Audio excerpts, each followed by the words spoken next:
panda.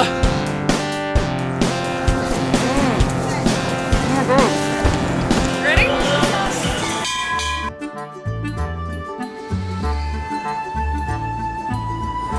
This is Xi'an. This is the fanciest shopping centre in Beijing. It's definitely the brightest and the sparkliest. It's like the Emporium in Melbourne. This place is absolutely amazing, but 40 years ago, before the country opened up, it never would have existed, with the average wage of a Chinese person back then being only about $190.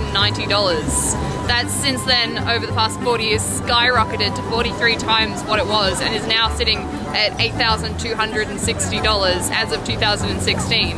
That's phenomenal. No other country in the world has been able to increase its average income that quickly. Professor Kirby is the last student of John Fairbank, and his latest novel, Can China Lead, is a bestseller across the country at the moment.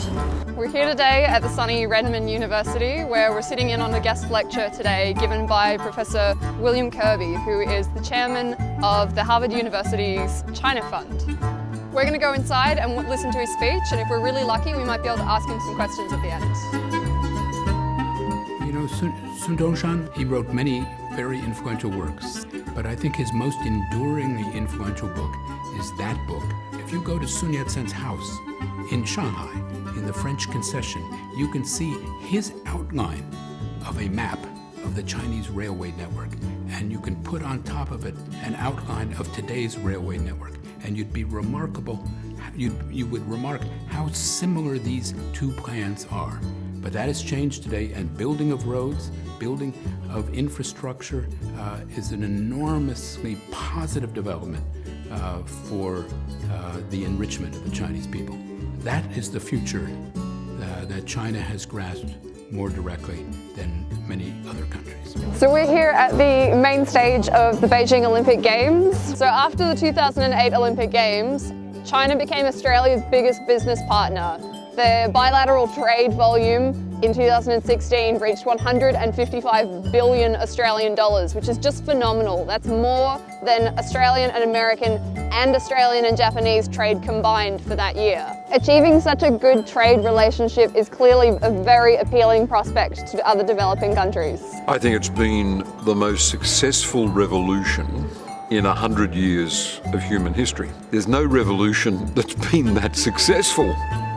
I think for many developing countries, the experience of China has been very important because it has shown that there are routes to modernization using foreign direct investment in careful and planned ways, by using training people, educating people, building capacity in the economy, and also having a clear path or direction for growth, which is very valuable for other economies seeking to modernize.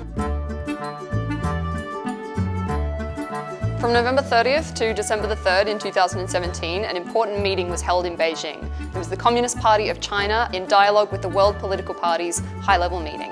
This meeting attracted more than 300 leaders of foreign parties and political organizations from more than 120 countries across the world.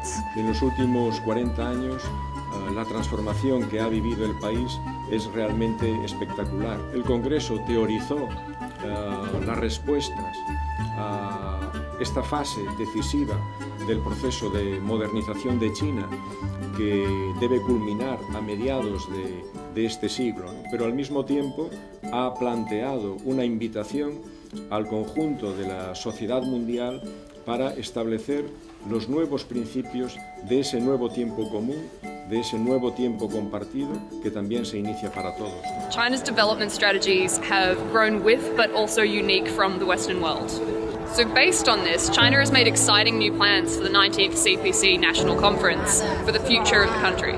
As Australian newspapers put it in October last year, this national conference is the most important political gathering for Australia and the rest of the world this year.